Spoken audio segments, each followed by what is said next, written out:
Welcome to the Grind to Greatness podcast, where we dive deep into the world of relentless determination, hard work, and unwavering dedication to help you unlock your full potential. We're your hosts, Jonathan and Joseph, and your mentors along this journey to greatness. Each week, we'll bring you inspiring stories, expert insights, and practical tips where we've turned our dreams into reality through sheer grit and resilience. Whether you're looking to excel in your career, improve your health and well-being, or simply level up in life, this podcast is your go-to source for strategies, motivation, and the mindset needed to achieve personal excellence. What's up, everyone, and thank you for tuning in to another episode of the Grind to Greatness podcast. And today is sponsored by Elite Mind Athlete, the #1 online elite coaching program for high school and college athletes, helping them build the discipline required to perform at the highest level. We built a user-friendly app that tracks their productivity where it counts the most, and that's learning how to clock in when everyone else clocks out. We structured and organized their day to execute 10 high-performing habits of an elite athlete that's focused on mindset, discipline, nutrition, and performance. It's called the Elite Grind System. If you want to become a champion, then you have to start doing what champions do. We give each athlete the tools and resources to be successful, along with our elite coaching guidance to prep them to handle the extreme standard of what it takes to operate at the highest level. Visit elitemindathlete.com and let's get your athlete signed up today. Joseph, how you feeling, brother? Feeling gratefully unsatisfied. That's right. That's the only answer that I'm going to accept. The minute you stop saying that is the minute we stop doing this podcast. Because you became content, and when you become content, you die. I agree. Damn, that's extreme. That was. Well, we have a military quote that says complacency kills. Oh man, I like that. So if you get complacent in combat, oh bro, you're dead. Because the enemy is always watching. So here, listen, I've been really good at, if I hear something, I'm automatically taking notes because it gets my mind thinking. Yeah. Complacency kills. Yeah, bro. During mid-podcast, I don't care. It's part, complacency. Dude, kills, that's awesome. I'm getting that tattooed on my forehead. It's pretty badass. And I never understood it because I was so young when I was in the military. I just used to think my sergeants were telling me some bullshit.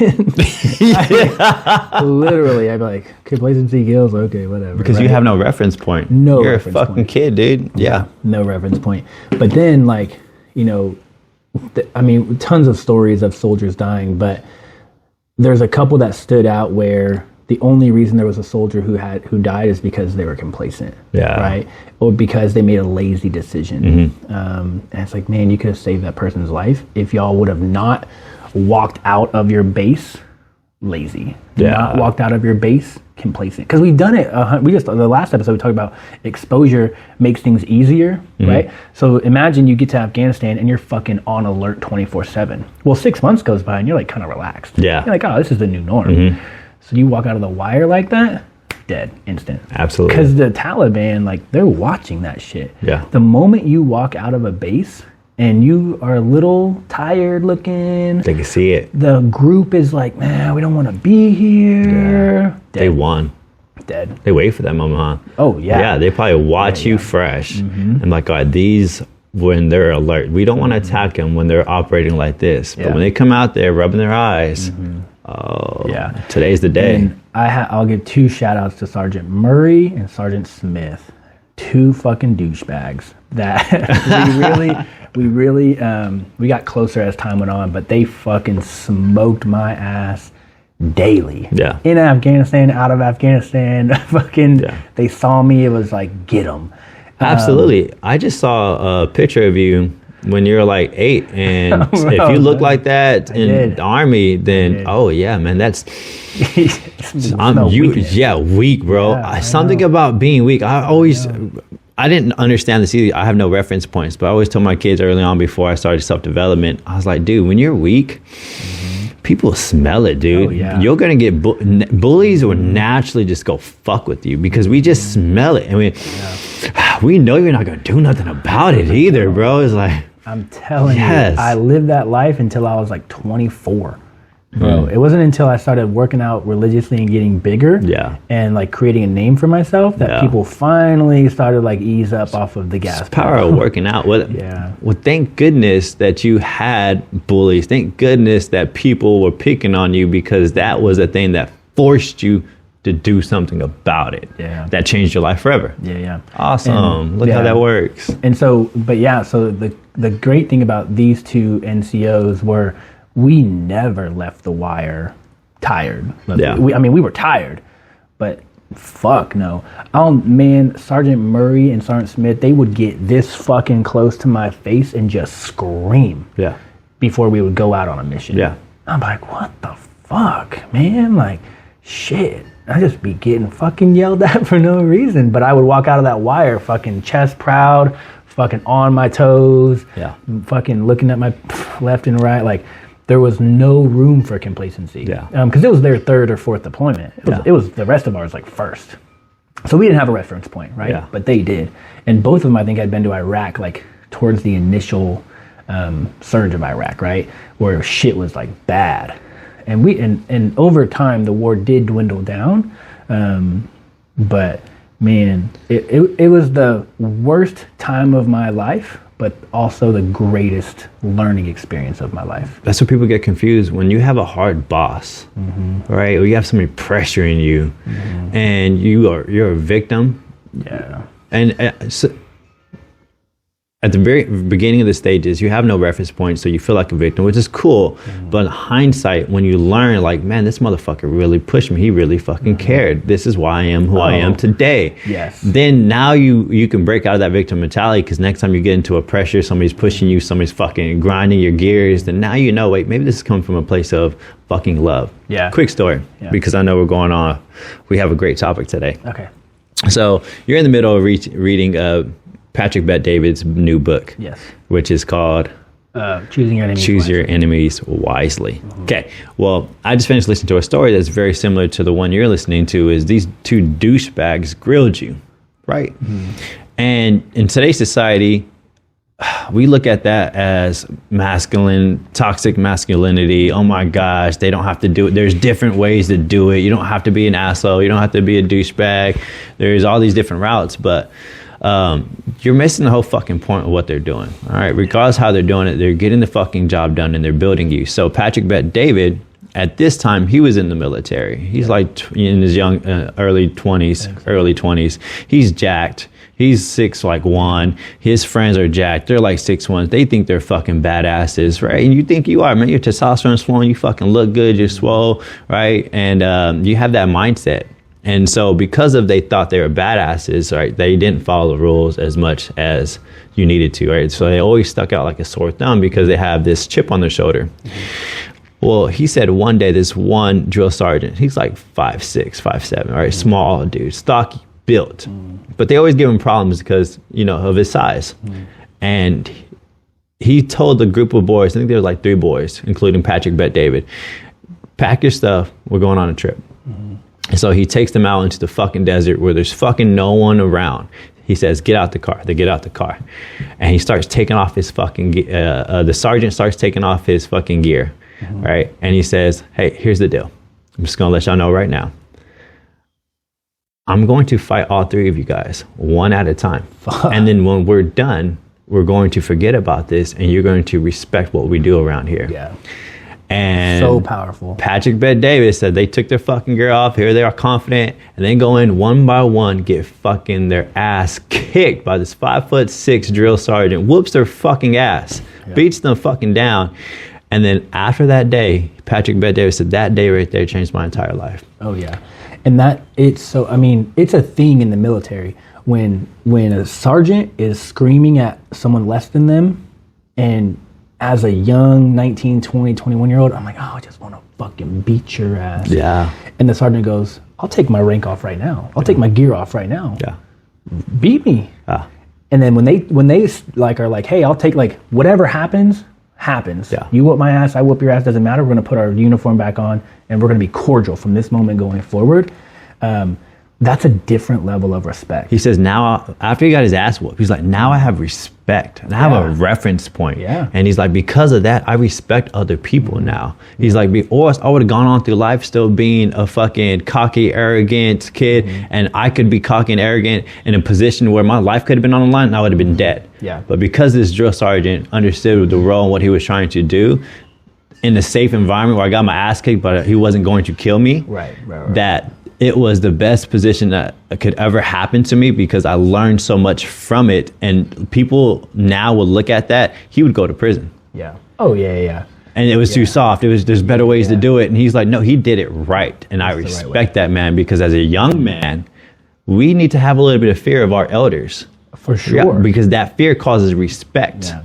And if you... that respect drives performance. And the respect drives performance because now I'm in line and I'm doing the things that I need to be doing. He put me on the right path because of that fear. And so he talks about fatherhood. He's like, my kids need to fear me. Yeah. That is the respect. Yes. But I'm putting them on the right path. Yep. And they'll eventually, in hindsight, they're not always going to like it at the time. And who likes it at that time? No, because you don't have no reference point. You don't understand it because you haven't gone through life.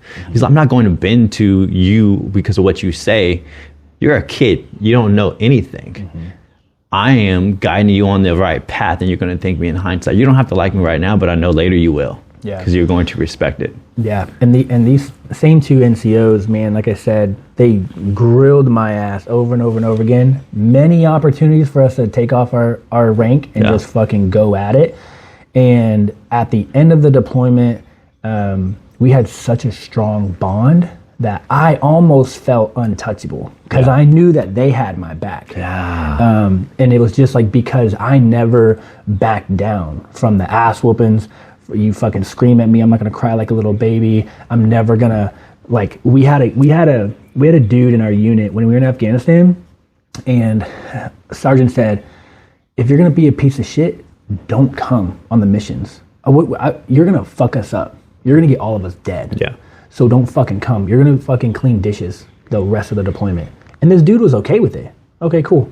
He had a combat job, washing dishes, because he was so fucked up out in combat that Sergeant Murray and Sergeant Smith, you're not fucking coming. Yeah. You're gonna wash dishes.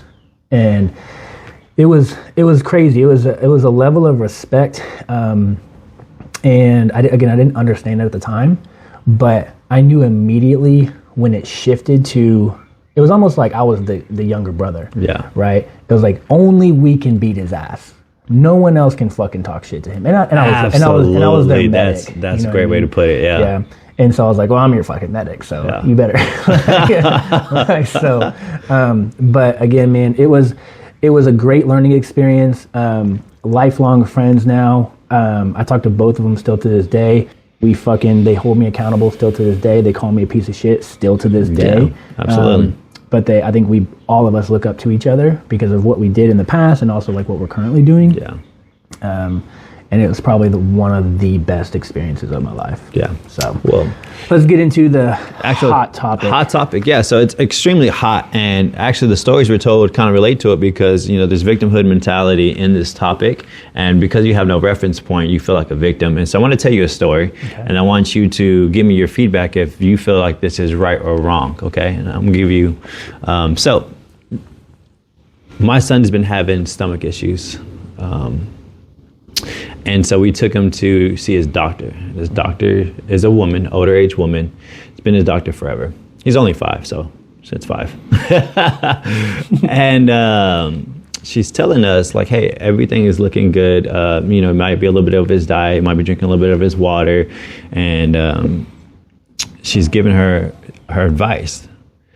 And I look at her, and I said, I'm going to need to speak to another doctor who is a male, who's also been a little boy that has stomach issues, because you're a female, you can't relate to my son.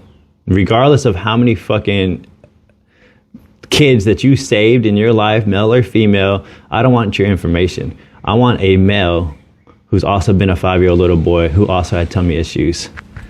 Now, was in this framework, which is, it's false in terms of like, I made this up. My son does have tummy issues though. But if I would have told my doctor that I need to speak to a male because you're not a male and you've never been a 5-year-old little boy, you can't help my son. Yeah. What would you say about that? Man. Let me set this up real quick, because I think in previous episodes I've always been the middle ground person. I've always been like, well, what about this? And then also, what about this? Yeah. I'm going to change that. Okay. I'm going to go one direction. I'm going to go fucking full steam ahead. Okay. And I'm going to say, I think you're an idiot. I'm all about getting a second opinion. Let's just say that. Yeah. Good. But I'm not about saying, because you're a male or a female, I don't respect your decision, regardless of what the situation is. Yeah. Bringing up gender to think that only someone of like gender knows best, that's stupid. Especially when you consider the education and the experience that this doctor has. 40 years of experience 40 of helping years of experience. Boys, girls, kids. Like 100% focused on kids, right? Pretty much their whole career. Like, she's probably right. Yeah. Whatever her feedback is, she's probably right. Yeah. Don't care if she's never been a little boy in her entire life. Yeah. She's probably right. Now, the problem is we get too emotionally attached, right? And I love the quote from E.K. Johnson. Can you be addicted to the process of what you're doing without being emotionally attached to the results of why you're doing it? So emotions create this story in your head that you obviously don't know what I'm going through because you're not this. You don't know what I'm going through because you're not a female. You don't know what I'm going through because you're not a male. You don't know what I'm going through because you're not a single parent. You don't know what I'm going through because you're not hormonal. You don't know what I'm going through. And it's like, man, we've been doing this for 10 years with thousands of clients. I don't necessarily have to be the same gender as you to understand it. Yeah. My education speaks for itself and my experience speaks for itself. And if you can't appreciate that, or at least open your mind to, I probably know what's in your best interest, then you're the problem. That you're the parent, you're the problem, not the doctor. So let me preface, was it preface? What's the word? Let me open this up. You see, preface. Preface? Preface. Preface. Preface. It's preface. Two dudes trying that can't. We're not English majors. Yeah. For sure. All right. I'm a coach. I lift weights for a living. Yeah, I just lift weights, dude. All right, so check this out. So let's preface this thing. Preface. Preference. I don't know what that word is, but let me give you some context of why I brought this this topic up. Is because my fellow friend over here, Joseph. Whatever I am. Yeah, my fellow friend. Hello. My fellow friend over here loves making great content that kind of opens up people's eyes and challenges them to think differently. A lot of people, especially victim mentality, don't like Joseph. So Joseph made a post, educational post that comes from his expertise and comes from his background of helping thousands of women in this same scenario.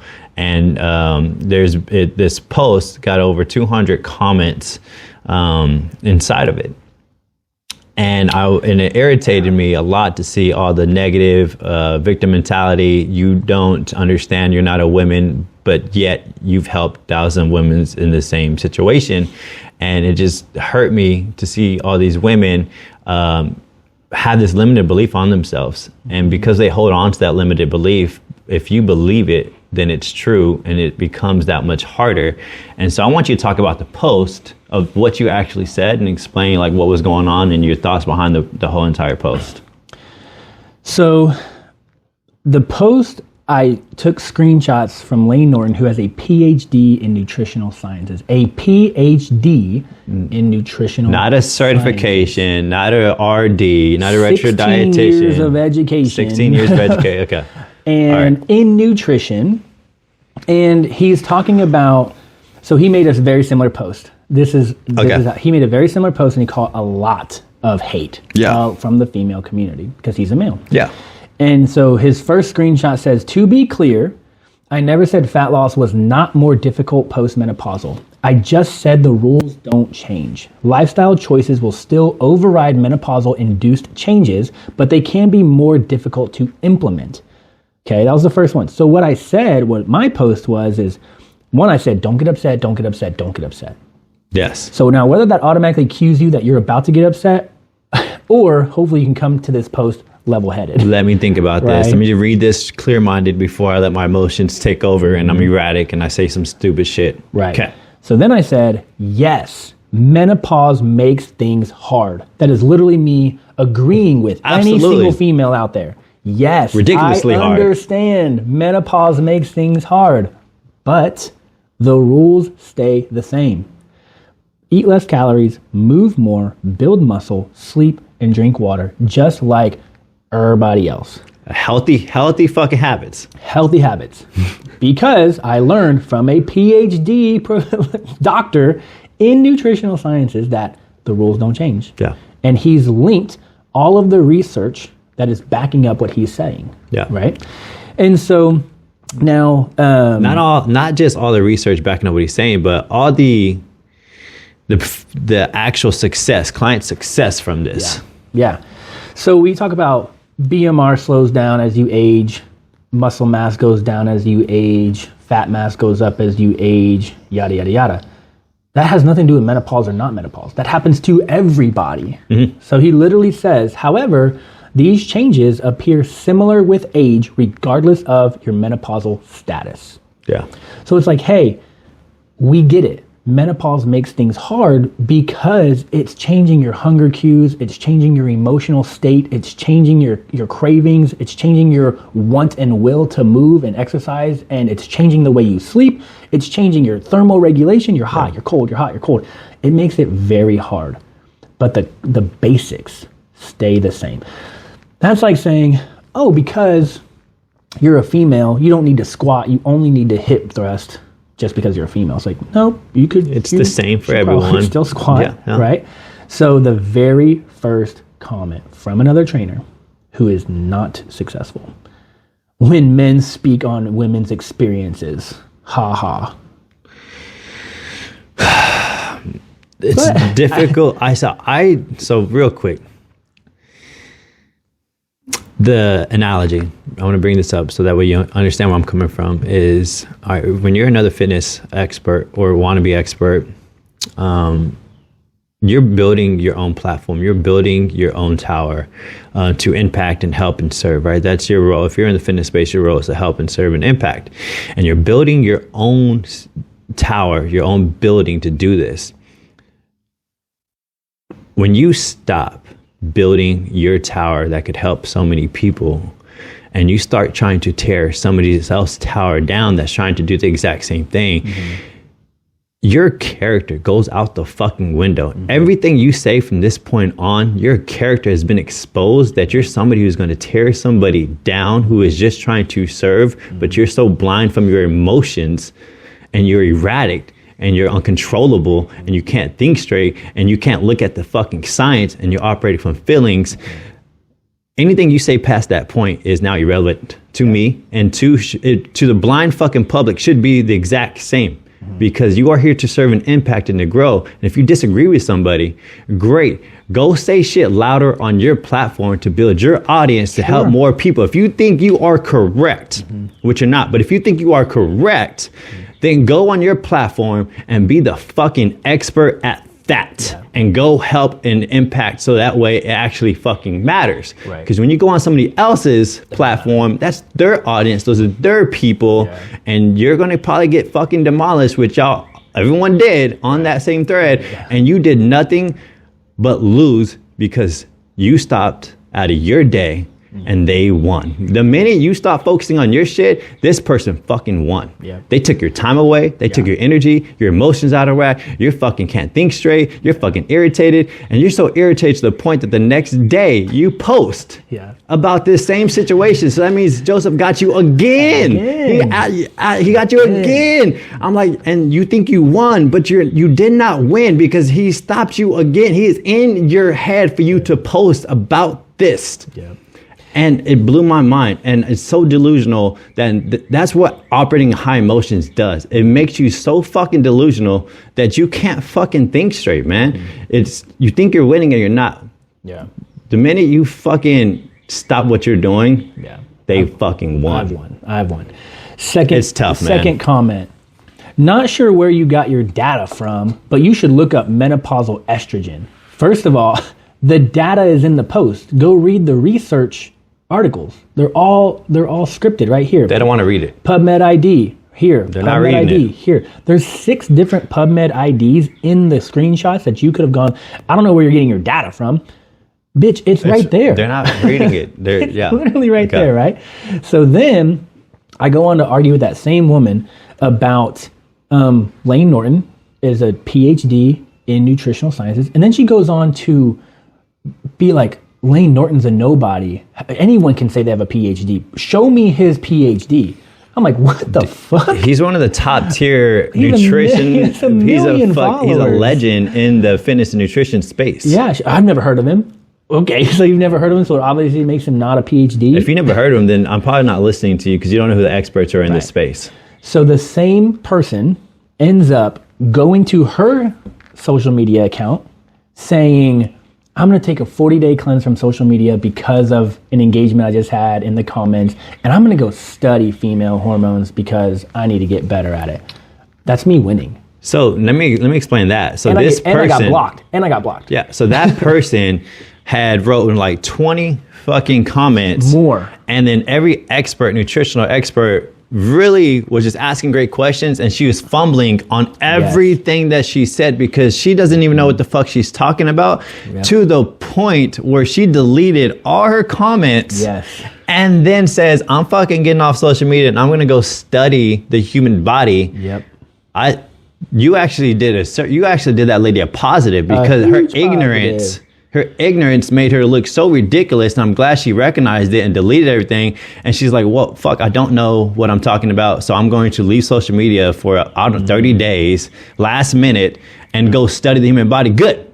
You should go study the human body. You should have been studying the human body. If you are a trainer, you should. That is the problem with most people who are have their own business, is once they get the business, they stop fucking studying. Right. You now lose. Once you stop studying and become obsessed with what you're trying to do, then get out of the fucking space because you're not helping anybody. I can ask somebody right now, if I'm going to choose somebody to be my coach, to be my mentor, whoever the case may be, if they're not right now studying to become better person at what they're trying to do, I don't want no part of you because you stopped. The minute you stop, complacency kills. Complacency kills. Boom. You're going to use that. It's funny because, I have another buddy, Cody, who I respect Cody tremendously because he speaks. I didn't know this, but those comments are gone. They're deleted. Yeah, I told you, Cody was the one. Cody is a genius lead. He's a genius nerd, and he's one directional in his expertise, and it's nutritional science.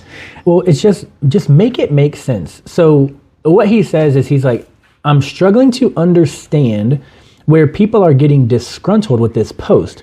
Would the statements in Joseph's post and in the screenshot be more true or more valid if they were said or written by a woman? And literally, she says, yes. The information's the same. The information doesn't change. You're saying that just by changing the gender makes the statement more true? That's what comes to my story. It doesn't make sense. You know how ridiculous it sounds if I would have told my doctor, I don't respect your opinion. You've never been a little boy. Because you've never been a 5-year-old little boy. So go get me a male doctor to tell me the exact same shit. Yeah, let him, and I'll believe him. Even though he's going to say exactly the same thing you're saying, just go get me a male doctor real quick. That doesn't make fucking sense. It blows my mind. So crazy. The information is the information. The information is the information. So then this was early. The post was probably maybe 50, maybe 100 comments deep, right? And there was a bunch of drama already going on. So I had to I tried to clear up my intentions of the post and even my comments. So I said, things I've said repeatedly that keep getting ignored because I'm still the bad guy, right? Yeah. Number one, no, I do not know what you're going through because I'm not a woman. I've said that repeatedly. 2, yes, I understand hormones and menopause make things hard. 3, no, I do not treat all my clients the same. 4, yes, we all have different lives and we need a specific approach that works for you. 5, no, I don't think you've been given the right tools or support if you are still failing. I've literally agreed to everything everyone has said in their defense. Most of y'all didn't look at the screenshots, didn't read, and didn't understand what was being said. You just saw menopause and you went straight to attack mode. I'm sorry that the healthcare professionals have let you down or have treated you all the same, but that is not what we do at Facts Over Fads, and that is not how we treat our clients. By all means, you can ask our clients yourself or work with us and see for yourself. If you choose to work with us, I'm sure we will both learn a ton from each other. That was like comment 100. So we still have another 100 comments that keep popping up. And what was cool about the post was my clients did end up getting into That's what I loved about it, is that your clients who are menopausal are on your side. They're like, you know what? I too thought this too. It's a Joseph, help me understand it and get me results. Yeah. And it was still going, like, I mean, there was some banter, like female to female banter that I just like stayed out of. Oh yeah. And it was like, look, one female to another, you're playing victim and you're making excuses so you can stay fat. And I used to be that way until I started working with Joseph, until I started seeing my excuses were getting in my way. Yeah. And now I'm so much more successful, yada, yada, yada. And so it was great to watch the post evolve from everyone who was playing victim and crying that pretty much got put on their ass by either another coach, myself, or another client, right? And then they immediately block, unfollow, delete their comments. Delete their comments. That's it's like, okay. If you're deleting your comments and you're I'm glad you deleted your comments, because at that point you knew you were wrong. Yeah. Oh yeah. And hopefully you can go and learn from your experience and be like, you know what, I'm probably not going to act out on my emotions again. Yeah. Because it got me there. Right. It took away my whole day. Now I'm a shitty person I probably don't want to be around right now, because my husband's probably not going to be around me right now. I'm probably not going to have the energy for my fucking kids because I wasted it on a post that I didn't even know what the fuck I'm talking about. And now that affects not just you, it affects fucking everyone around you. And that's why being emotional is fucking terrible. Dude, it was wild. Someone said, you don't know what it's like being menopausal. We can't sleep, so we can't recover, so we don't have energy, blah, blah, blah. And literally another woman was like, instead of arguing on social media at 10 p.m., you should probably go to bed. Oh, shit. I was like, I literally, it was wild to watch it unfold. It was like, boom, like common fucking sense. Yeah. Stop arguing emotionally on social media at 10 p.m. and go to fucking sleep. How about it? Here's my response. Okay, because the game is the game. My response should be, regardless if you're male, female, or however you want to use your pronouns, or who the fuck, if you are a human being. A dog, cat? Nah, human being. Yeah, dogs can do what the fuck they want because they're cool. As dogs and cats. No, that's right. Yeah. All right. So who are, if you're breathing, the game is the game. Here's my comments. The game is the game. It's not fair, and it never will be. Never. You either play to win or become a victim. Your mindset can focus on there's been women who overcame with worse, or fall to the majority and give up when things get hard, which is the majority. Mm-hmm. The concept where your focus goes, your energy flows, holds true. It's already hard enough. Don't make it worse with that kind of mindset. For anyone who fucking defeated, don't give up. Short, sweet, direct. It's not male or female. Clear. It's fucking clear. If you think menopausal is fucking hard and you believe it's hard and that's all that you focus on, then you're fucking screwed. But if you look at menopausal as, yes, it's hard, but look at all the fucking women who are still getting the shit fucking done. Regardless of my situation, my mindset needs to be there, because that gives me hope. It gives me something to hang on to, and it gives me something to push forward to, that this can be done. Because if they can do it, I want to be a hero too, because that is the hero's journey. Is we're going to hit a fucking obstacle and we're going to go through the pain, knowing eventually on the other side, you can become a victor. It's the same story of the 4 minute mile, right? No one thought they could hit a 4 minute mile. It was humanly impossible until Roger Bannister did it. Now hundreds of people, if not thousands of people have done it. So imagine Roger Bannister hits the 4 minute mile, and you are still like, nope, Impossible. Nope, can't do it. Nope, that's not, can't do it. It's the same concept. All these women are like, hey, I'm menopausal and look at all my success. Hey, I'm menopausal. I'm getting over my excuses and just fucking grinding as best as I can. Hey, I'm menopausal. It's super hard, but it's not impossible. Yeah. And look at all these women who are crushing it. And you're still sitting there like, nope, can't do it. Impossible. Nope, menopause fucks me up. Nope, yada, yada, yada. Who is it? Who is the most successful motivational speaker of all time? It's probably the oldest. There's Jim Rohn, or John Rohn. Man, no. There is... Come on now. Tony Robbins? Tony Robbins. Yeah. All right. He's like, what's holding you back is the lie you keep telling yourself. Ugh, so true. It's the lie. I can't do it. The lie you keep telling yourself. Your excuse that you're saying is what is holding you back, because it's a lie. Because if other people are doing it with the same situation and circumstance, then listen, your broken fucking mindset. Broke. Your broken fucking mindset is going to cause your broke fucking life.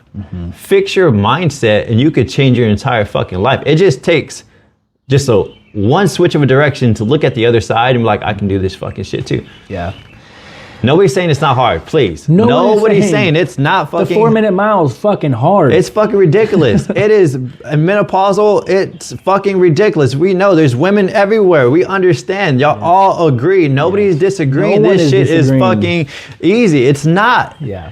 Okay? We agree. But the game is the game. You either bitch about it or you overcome it. The game is the game. If just because you're screaming at the top of your lungs doesn't change the fact that the game is the game. And this is what it's like.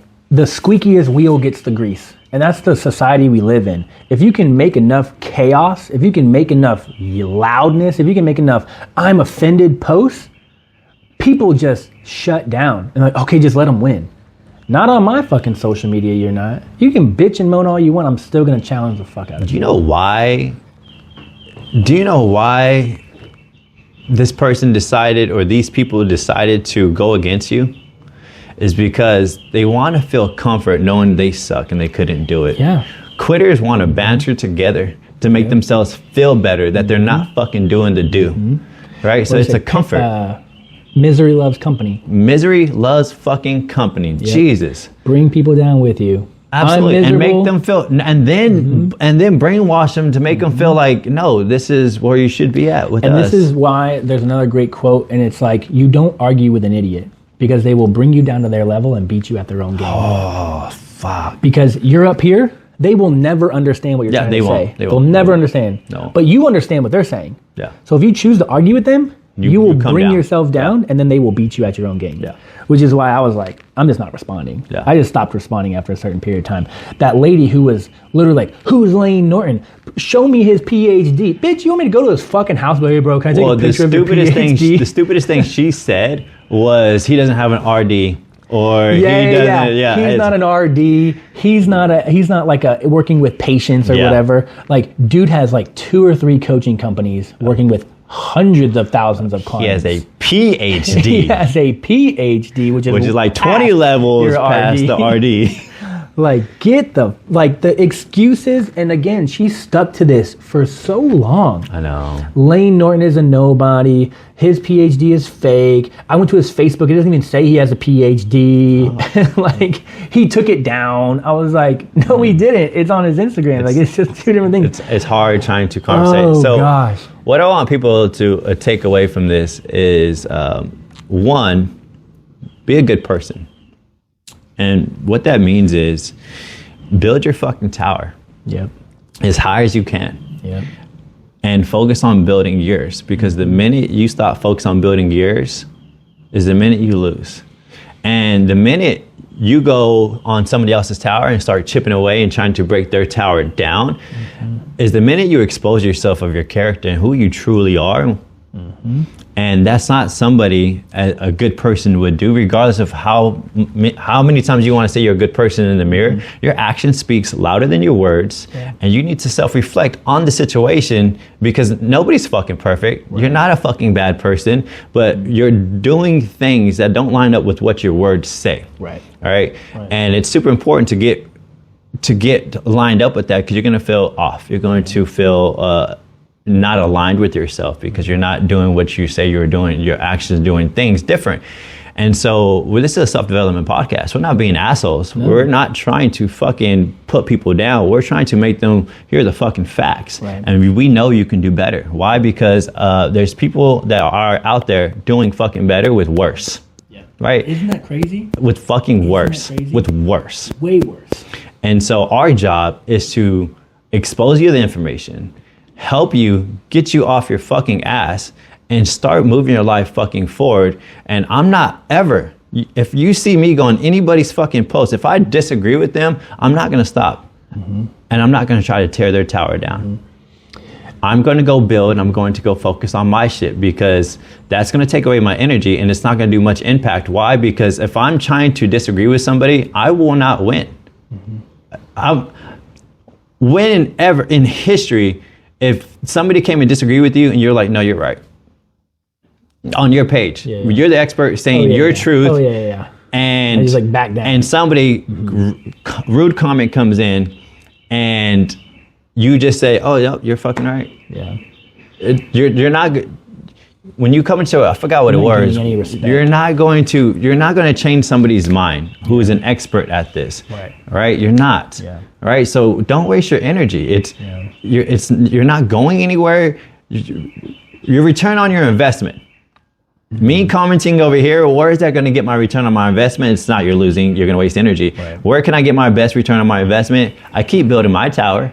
Yep. I keep posting the posts that I need to post that I feel like are going to help people, regardless if you think it's right or wrong. If you just keep pushing, you're going to build something, right? And along your journey, hopefully you're still becoming a forever learner, that you're going to grow and evolve, right? Because at some point, we were all fucking dumb fucks who posted and thought we knew. Yeah. But the ones who actually learn and post and continue their education, we evolve, right? You look at Jonathan 10 years from now, dude, I was a fucking idiot and posting dumb shit, right? Yeah. But I don't know that I was posting dumb shit. And if you come tell me if you're posting dumb shit, I'm probably not gonna listen to you, because I don't have no fucking respect for you. I don't know who you are. I'm not listening to you, dude. Mm-hmm. But thankfully, from just being a good person, continue your education and learn to get better. Mm-hmm. And even if you feel like you're the best, you're not. Go get better. Go get more better.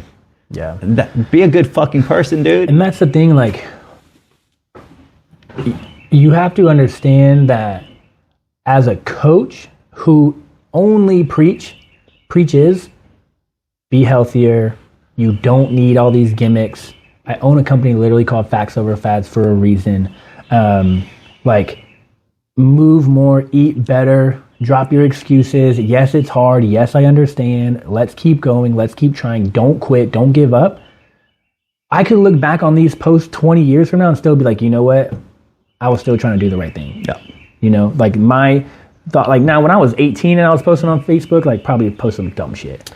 But since I've entered the health and fitness space, I think all of my posts have come from a place of, I want people to do better and be healthier. And that's it. Okay. And if it comes off mean or if it comes off too direct, that's not my problem. Well, there's 3 strategies to content that you can easily just go Google for people to read your content, because we've come swiping, you swipe, and that people aren't going to read shit no more. So you have to attract people to stop. All right, so you have to have some kind of clickbait. You have to have some kind of controversy. You have to say something that's going to get people to fucking stop. And if majority of people love entertainment and they love tea and they love drama, then what's the quickest thing that's going to stop somebody from scrolling? A hard fucking statement. And then when you read my shit, you can be like, oh, that was some great fucking information, but it stopped them and then got them to read. Right. And that's the whole point of fucking social media, is to grab their fucking attention so that way they can consume your content. And the way we chose to grab attention is controversy. Right. But there's also, so when that happens, I made a post, shortly after, a couple days after that, and it's a picture, and it says, if you can't be corrected without being offended, you will never grow in life. Yeah. So if I'm trying to tell you, hey, I understand menopause makes things hard, but you're probably just not doing your part. And I'm just trying to One, I'm trying to give you power. So that was another comment that I made was this post was meant to be empowering. It was meant for me to tell you, hey, yeah, menopause make things hard, but if you do the basics really well, you're still going to be successful. How fucking empowering is that? Where the rest of the world is telling you, you're menopausal, you're going to be fat. You're menopausal, you might as well just sleep all day. You're menopausal, take this pill. You're fucked. You're fucked. Which option do you want? Because literally 99% of the coaching world is saying, oh, you're menopausal. I got the perfect plan for you. I understand. Like, let's just, you're fine the way you are. Yeah. And then here I am saying, hey, I understand you're menopausal, but like, let's like hyper focus on the basics and let's watch you be successful. And the positive. And the positive. Yeah. And it's like, why am I the bad guy? Yeah. Because I'm not selling you some fucking gimmick. No, it's because you don't have titties. Well, I'll go get some. You're not a female. I'm do more push-ups. Yeah. Well, you're probably growing titties. You put on even more weight, dude. I know, I'm about to put on 15 pounds, so. But yeah, if you can't be corrected without being offended, you will never grow in your life. And this is going back to our last episode of my drill sergeants were fucking, not my drill sergeants, but Sergeant Murray and Sergeant Smith were screaming in my face. I could get offended, but I knew it was for my own good. Yeah. And I knew that they were trying to correct me because I was a fucking new soldier not knowing what I was doing. I had no experience in the game. And the only experience y'all have in the game is your ebbs and flows of emotions and your ebbs and flows of your mindset. And I'm trying to sit here and say, hey, let's just try to do the basics really well and let the mindset be what they are. Let your energy levels be what they are. Let's say, hey, when you're tired, we got to do it tired. Mm-hmm. Hey, when you're sore, we got to do it sore. Hey, when whatever, we still got to do it. Yeah. Like, let's just put in the daily repetitions. And I guarantee you, when you get through this cycle, you will come out way stronger, way leaner, way more positive, way healthier. And I guarantee you will bring other people up with you along the journey. Yeah. Because again, misery loves company. Yes, it does. And so, but people are just like scratching. They're like just fucking trying to climb this tower with no help. Yeah. And all they need is to watch someone climb the tower with them. Yes. And as soon as you see someone being successful and that they can do it, you got to latch on to them. You have to latch on. And you got to be like, you know what? Shit, they're going places. I want to go places too. Yeah. They're overcoming menopause. I want to overcome menopause too. And the other 99% of coaches who are coaching menopause, they're not helping you with the basics. They're trying to sell you a pill, a powder, an excuse. Hey, it's okay. Like, let's just maintain for the next 2 years until you get through this, 5 years until you get through this, and then we'll try. Well, then, like, that's fucking dumb. Hey, nothing. It's you know what? I'm gonna be real, and I'll probably catch flack for this, but it's not menopausal. No one watches these anyways. It's not menopausal. It's your inability to create and instill habits and be consistent and have discipline. Mm-hmm. That's it, mm-hmm. Right? So how long were we? I don't know. Okay, so check this out. Because you chose to ignore your fitness and health. Mm-hmm. All right. You chose immediate gratification. You chose the food. You chose not to move. You chose all the wrong things. Is when you decide to try to get fit and healthy, you're now older, mm-hmm. and now you're paying tax and interest rates on what you're doing. Mm-hmm. And so now you're trying at a point in your life where now everything's much harder because now you're 30 pounds overweight versus 5 pounds overweight. Okay. Way harder. So now you're paying your interest. Mm-hmm. You have a high interest rate. Mm-hmm. So now you already made it harder because one, you're now overweight. You don't know how to move. You're still not an expert at it. Right. And then you get menopausal and now you're paying a super fucking high interest rate. And that's a big giant fee. Mm-hmm. And so now you put yourself in this situation because what happens if you were fit first and then you became menopausal? Mm-hmm. Well, you probably already have the discipline to stay moving. You probably already know how to eat healthy. And so now you're just going through the suck, but you're still getting by. Yeah. Right. So you put yourself in this shitty situation because you were fucking wasting your years fucking off mm-hmm. when you could have spent the years early on to figure this shit out. But now you're trying to figure it out when the shit hit the fan. And it's the same thing when you have a baby. If you're fit going into pregnancy, I guarantee you'll be fit coming out of pregnancy. Absolutely. I guarantee it. If you were overweight before pregnancy, your pregnancy is going to be way harder already. Oh, yes. And because you have no muscle to support the baby. Yeah. Like, so of course you're sore. Of course you're tired. Of course your back hurts. You had no muscle going into pregnancy. Yeah. You had a high body fat percentage going into pregnancy. You didn't have any energy going into pregnancy anyways. Yeah. Dude, so it was wild. The other day I went somewhere and I was doing people's in-body, right? Yeah. And I haven't done people's in-body for quite a while, right? I normally focus, people want to lose 20 pounds, I help them lose 20 pounds. I help prioritize protein. I look at progress photos, but I haven't seen like actual body comp measurements in a while. Yeah. 50% fat, 45% fat. I think the lowest percent body fat I saw the other day was 38. And that's significantly obese. That's high as fuck. That's like 2 times the obese limit. And it fucking grinds my gears. It sucks, man. And it is hard. I get it. And, we talked about this a little bit earlier. Whose fault is it that we're fat? Is it McDonald's fault because their food is addicting? Or is it our fault because we keep going through the fucking drive-thru? It's fucking your fault for not learning to build these habits early on in your life. And you know what? Basics. Yeah. I always come back to the basics. Y'all are worried about the hormones and the chemicals in fucking chicken, rice, and broccoli. And supplements. And you're not worried about your frequency at McDonald's. You're not worried about your frequency with drinking alcohol. You're not worried about your frequency of watching fucking Netflix. You're not worried about your frequency of being a piece of shit. Yeah. You're worried about, oh my gosh, this oatmeal packet has sucralose in it, and sucralose causes cancer. Being lazy causes fucking cancer. Yeah, it does. Being obese is the highest trigger for cancer. The highest. If you're obese, you are 20 times more likely to get cancer. And not obese on the scale, obese in your body fat percentage. These 50, 40, 30% that I'm seeing, that's what's causing cancer. And you're worried about sucralose? Listen, smoking causes cancer, right? Cigarettes causes cancer. Still smoking. Yeah, smoking, okay, Yep. causes cancer. But one cigarette's not gonna cause cancer. Correct. All right, a year of smoking may not cause cancer. Right. 5 years may smoking, you're just increasing your risk a little bit. Yeah. But 20, 30 years, Correct. you're in a cancer fucking Exposure. state, right? Exposure. Is you just ignored it for so long that interest rate stacked up high enough, but now you have to pay that fucking fee. You chose to skip your payments. Yep. You chose not to pay your bill every single day because the bill it's due every day. Yep. It's due. It's not something that you can fucking pay it off. You can't pay off this debt. And it's the same thing with diabetes. One cupcake is not going to cause diabetes. No. Fucking one cookie is not going to cause diabetes.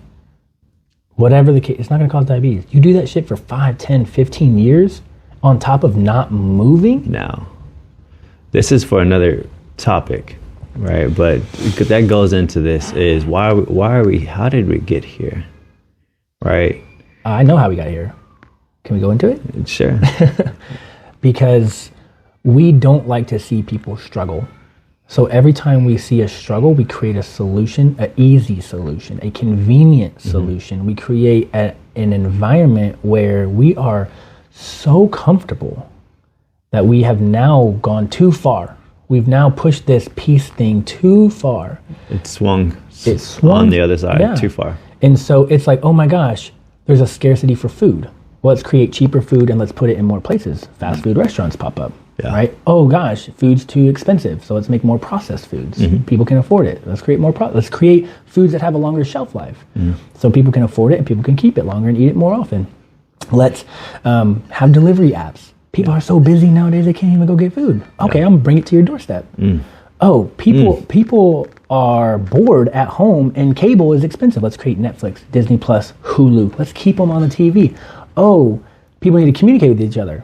Let's create cell phones. Let's put internet on the cell phones. Let's now make cell phones so addicting you can't get off of your cell phone. That's a drug. We've gone too far. And it was the same thing, and this is probably another topic, and we're probably going to get canceled, but this whole equal rights movement for females, the only reason you're asking for equal rights is because we're not in the Roman Empire era anymore. You're not going to war looking another person face to face and having to stab them with a sword. Life is so easy right now that you think you want equal rights. Do you know who's pushing equal rights? I don't know. It's fucking, this is like very controversial, but it's the fucking government. It's so guess what's happening? You know what's happening is women don't want to cook anymore. Why? Why? Do you know who's pushing this information? It's the fucking foods you're eating. Don't cook. Come buy this fast food. Right. right? And then you'll have these ads, these fast food ads that's saying women don't need to cook. Yeah. Why? Oh, it's because we want you to buy our shit. So we're going to push this subject. Women are like, yeah, I'm not fucking cooking. Yeah. So they'll like little tabs here and there of why, like, we need women to be more masculine, right? But they're doing it on purpose. It's because women offer all these needs, and when they offer all these services and these value, that women stop doing that, then we're now going to be leaning towards other things, sources, money. And I think it started with lazy men first. I think it started with men stopped being men. Men became addicted to watching sports and drinking alcohol and partying and playing video games. So that was where I was going to go with it. You went to where we just got comfort, right? You went to like, that's where society's pushing. It's feelings, it's comfort, totally good. And I think there's a whole lot of things that play into the role, but essentially I don't give a fuck about none of that shit. You know what I care about? The parents doing their fucking job and not letting the educational system take care of their parenting roles. Yep. Right? And then trying to fire the education system. And then be pissed at the educational system. I was like, you know what? You as a parent need to be the shining fucking role model for your children. All right? That means you have to learn how to get fit, so that way you can teach your family how to get fit, because that's going to solve that obesity fucking problem. Yeah. You need to teach your family how to eat healthy, so that way when they go into the world, they know how to fucking eat healthy and they know how to fucking cook. The school system is not going to do this for you. Quit relying on the school system to teach your kids life fucking skills, because as a parent, that's your fucking job. Your job is to show them how to build structure. Your job is to show them how to commit to a time and not just expect them. Your job is to guide them, and you do that by being the fucking shining fucking role model that you can do all these life skills yourself, so that way you could teach them. Right. So that way they're not going to become obese. Why? They know how to work out. They're not going to gain overweight. Why? Because you taught them how to fucking cook. They're going to know how to handle their money. Why? Is because you knew how to handle your money. Right? And it starts with parenting. Parents stopped parenting and stopped teaching. Here's your cell phone, just watch some videos, kid. Fucking use my phone. And then let's get mad at the fucking school system. No, the school system's doing their educational part. You do your part of the life fucking skills that are going to help them go out into the world and do great things. And it starts with you as a parent getting this shit down, because if you don't, it leaks to them. I'm really excited to go watch Andrew Schultz, the comedian. He's coming in April. I bought tickets the other day, and I watched a clip of him the other day, and he said, back in the day, kids would come home, and I personally witnessed this. My teacher's being mean to me. My teacher's so hard to me. My teacher's picking on me. My teacher's this. My parents are like, fucking who cares? Go back to school and do what she's asking you to do. Yeah. Easy. Go do it. Nowadays, she's the fucking teacher. Yeah. Listen to her. Listen to the fucking teacher. She's the person that's in charge. Yeah. Nowadays, kids come home. My teacher's bullying me. My teacher's being mean to me. My teacher's doing this, blah, blah, blah. Parent goes immediately to the school, tries to get the teacher fired. Absolutely. The fuck? What the fuck? Yeah. It's so... You go to a comedy show, you get offended, and you try to get the comedian canceled. Yeah. The fuck? You're going... The what? It doesn't fucking make You paid to be here. Sense.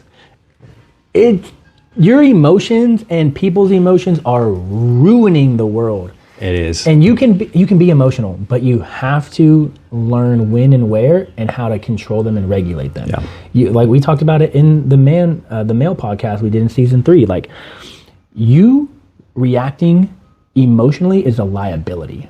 And just like, I mean, everyone hates Andrew Tate, but he said something the other day that was like, you want men acting on emotion? You think we have gun problems now?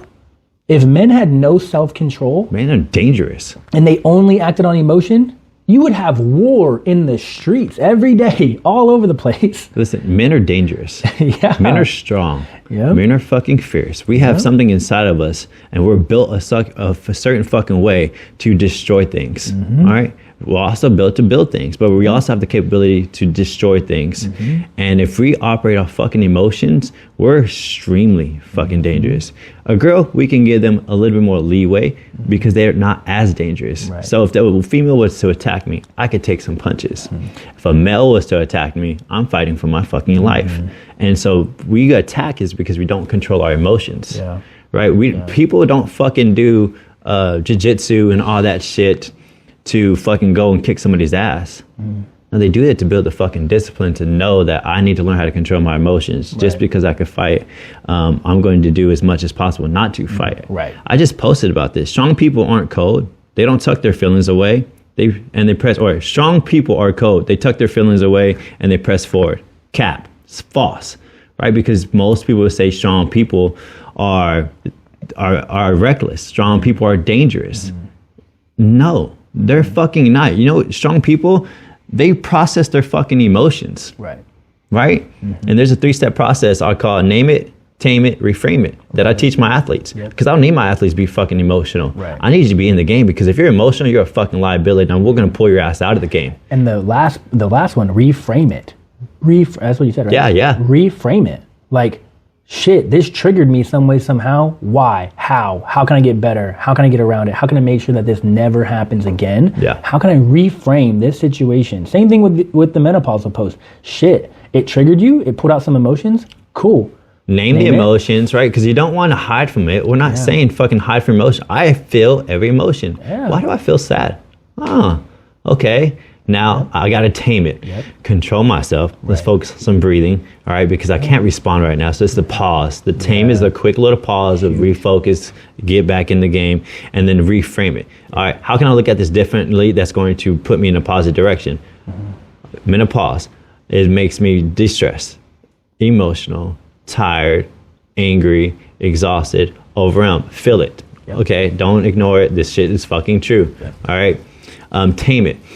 Stop, pause, control your breathing because your heart rate's elevated. All right, just take anxiety. Anxiety. Triggered, do some box breathing. Okay. Give yourself give yourself some time. All right, then reframe it. Other women have gone through it.